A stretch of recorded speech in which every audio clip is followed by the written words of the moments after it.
Video SEO in the AI era. Today I'm joined with Anna, who is creating a lot of viral content and a lot of different videos. And video is becoming, in my opinion, the most important kind of content channel for getting better LLM visibility and getting in AI search. So it's a pleasure to have you on. And I want to jump straight in and talk about how important do you think video is in the AI era? It is super important, but not just AI era, but for all users, because now we replace TV with our smartphones. So we still have the same behavior of watching something in our free time, but instead of big TV shows, now it's all on our smart device. That's why businesses, brands need to double down on good video content. Yeah, and obviously you're doing a lot of amazing ads. You're doing quite a lot of ads for us, video ads for different brands. And I love the depth that you go into with regards to the hook and the actual, literally setting up the videos for advertising on like meta ads on Instagram and on YouTube and stuff like that. Can you talk a little bit more about that with regards to video and the importance of not just free rolling and not really knowing what you're on about and how many times there's so many times we created it was a video and I was like, oh yeah, that's a good video, it performs well. And then when I looked into the background, you'd done 15 variations and that was the winning video campaign. Why is it so important for people to understand the hook and the script and what's needing to be done for video ads? I'll answer it in the concept of paid advertising because first and foremost, the minute you don't test or don't optimize your processes, you are losing money. So that's an opportunity cost by not taking at least 10 minutes of really planning out a piece of advertisement, because attention is extremely precious in this today's digital world. So whenever I approach a video idea, I already think of 3 hooks, but before the hook, there's something that most people already have or actually don't have, is a clear offer. So whenever we start a campaign, we always ask the CMO or the business owner, okay, what is the main offer you are trying to sell? Because we are aiming for that click, right? So based on the offer, I don't know, maybe you are offering 50% off on this studio.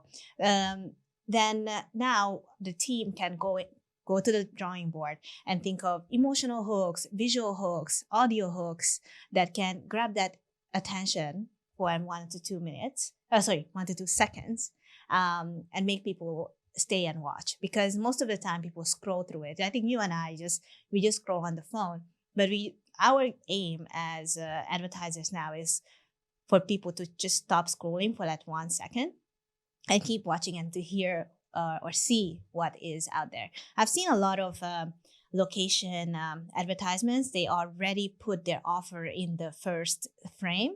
So whenever people scroll through it, they say like, okay, this coffee shop is offering, I don't know, buy one, get one free.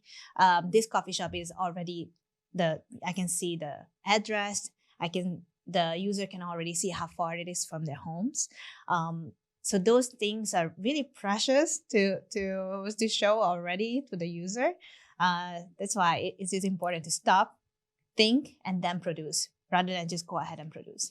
Yeah, it's crazy because I wanted to bring this up for how different it is to create videos for ads versus how you do video SEO for, let's say, AI search. So moving on to like organic rankings for video. And it could be organic social media and stuff like that. Mm-hmm. Are you preferring to do long form? Are you preferring to do short form videos? Or are you of the opinion that you should be omni-channel, omnipresent, should do long form as well as doing short form? Mm-hmm. As for someone who's a content marketer, I don't have a personal preference. The personal preference solely just for fun. It's always the strategy, it's always the audience, and it's always the offer, right? But many times we see that long form videos is just easier to start with. You don't have to narrow down your thinking into just 30 seconds. You can, we can just sit down and talk. Sometimes the strategy is like really just short form videos. People really want to grow on TikTok, grow on Instagram. So the strategy has to be short form only. So now you're thinking as a creative strategist is to, okay, how am I gonna get the attention for those 30 seconds. So to answer your question, I don't have a preference, but for AI visibility, I think it's clear that YouTube videos are really, really, really important to get mentioned in AI overviews, even different LLMs. So when it comes to long form YouTube videos, I think that's very important to start with long form. And then with regards to video SEO, people might come to yourself who's creating amazing video content, and let's say you're uploading it to YouTube, and YouTube's the number one platform. Do you ever think like people should be grabbing that same video and not just sharing the link, but uploading natively that video onto places like Twitter or Instagram or Facebook or other kind of social media channels? Do you think they should be uploading the video to multiple channels? Or are you mainly just a believer that it should just be on YouTube? Or if obviously if the team has the capacity to repurpose them into multiple channels, they should. And I have done this many times where I would just make a long form video, cut it up into short form, and distribute it on YouTube Shorts, Facebook, Instagram. I'm not really active on X, and also TikTok. But here's the thing, I noticed that my watch time and my views were pretty low. So if I was to start again this repurposing journey, I would be a lot more strategic and tactical rather than just put the long form video into, for example, a tool like CapCut or Reverse.fm and just use that short form. It's quick. You get the volume game, but at the end of the day, people will scroll over it. Your account will become a low level account and you're not getting that benefit, that branding benefit that you should. So yeah, for sure. I love the idea that you are using certain tools and software and AI to help splice up the longer form video, and it gets it from these different channels to the long form to then watch it again. But I also love the idea of how much depth you go into in making certain that there's so many times we had it where it was being spliced up and it was like maybe getting 200 views. And then you then started to say, you can't just be using CapCut blindly here. It needs to be a specific part here that's got the hook, even on the short form, which then gets a lot more views. And we're getting so many more clicks now through to our longer form. How important is it for someone to be using a professional video editor who understands the psychological part as opposed to just, I'm going to get a long form, I'm going to cut it up using AI, using Opus or CapCut or whatever, and just run free?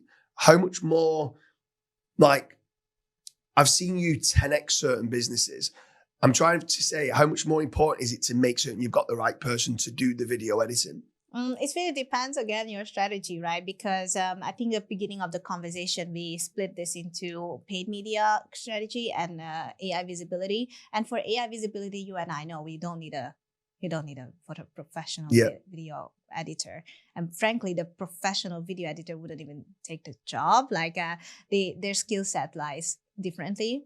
And even for organic viral content, psychology and editing skills are very different. And I want to address this.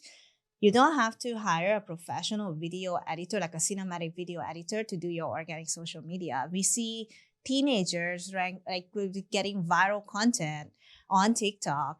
Are they professional video editors? No, they're not. So virality doesn't come from the skill of an editor. The virality comes from the trend, the psychology, the watch time, and how relatable something is, right? So, but back to the AI visibility, because that's the main thing. Make the good long form content and then slice it up the way you do it. So instead of just slicing up the video, you actually take the time to write a good tweet about it. You take the time to write a LinkedIn article about it rather than just like, copy paste YouTube video link to LinkedIn and Facebook. You also take the time to, make a good static image and a static caption that is optimized. So those tactics are working for this strategy way more than doing the beginner's work of just slicing up videos and posting it. Yeah, for sure. And I want to move on now because we're talking about video SEO, right? Mm-hmm. And we've created the video and we've got a long form video. How sharing that video on a podcasting circuit is working wonders Oh yeah. for LLM visibility. Can you explain why that is and why people should be getting their videos, if they're doing any sort of long form content, and be sharing it on the podcasting circuit? Yeah, it takes really little. A podcasting hosting platform or a subscription, like we use Transistor FM, not sponsored. It costs like what, $20 a month, and you can take the same MP3 file that you extract from your video and then upload it as a podcast. Because podcasts are, yes, it is. It means a lot to people, but at the end of the day, it's a MP3 file uploaded to Spotify, Apple Podcast, Pandora Music, and those are free backlinks to you.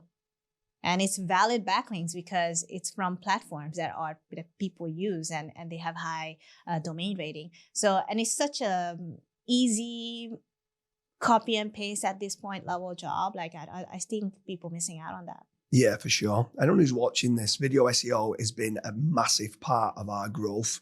We're using a lot of the different podcasting circuits, using Transistor, like you said, syndicates out, it gets the backlinks. Some of them are do follow, some of them are high DR, but it's mainly the branded mentions that I absolutely love in there that's manipulating or seeding the large language models of places like Gemini, AI mode, ChatGPT. The video format is working so well. And Ani, I just want to say thank you very much for all the help that you've been doing for us. So thank you very much. Thank you for having me.